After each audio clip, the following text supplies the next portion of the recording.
Bro ఇవాళ మనకు గోదావరి వచ్చేసా బ్రో. ఒక్కనే ఉన్నా, వీడియోలు తీద్దామంటే ఎవరు లేరు. 2 ఫిష్లు పడ్డాయి.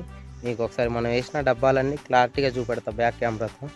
అట్లనే మన ఫిష్లు కూడా అన్ని ప్రతి ఒక్కటి చూపెడతా బ్రో. చూడండి, ఎవరినైనా పట్టుకొని వెళ్దామంటే ఎవరినైనా పట్టుకెళ్తే అసలు ఫిష్లు పడట్లేదు బ్రో. నేను నా బామ్మర్దులు వెళ్ళినప్పుడు మాత్రమే పడుతున్నాయి ఫిష్లు. వాళ్ళు కొంచెం డ్యూటీల మీద బిజీ ఉన్నారు. నేను లీవ్ తీసుకొని వచ్చా. ఇవి 2 పడ్డాయి మనకి, కాకి చిత్ర, రవ్వు. ఇప్పుడు మీకు రవ్వు చేపని వేటేసి, కాకి చిత్ర చేపని వేటేసి చూపెడతా. అట్లనే 3 జల్లలు కూడా పడ్డాయి బ్రో, చెప్పడం మర్చిపోయా. ఈ రవ్వు చేప అయితే మనకి 880 గ్రాములు ఉంది బ్రో.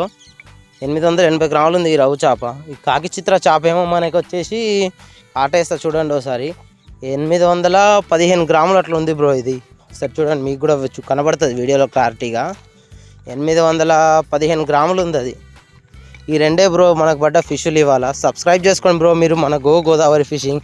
ఇలానే చాలా కొత్త కొత్త వీడియోస్ అన్నీ మనకి వస్తూ ఉంటాయి. ఈ 2 బ్రో మనకు పడ్డ చేపలు ఇవాళ. ఒకటి కాకి చిత్ర, ఒకటి రవ్వ. పొద్దున వెళ్తే ఇప్పటి వరకు కూర్చుంటే ఇవి పడ్డాయి. 2 కలిపి 1 కేజీ 600 వచ్చినట్టుగా.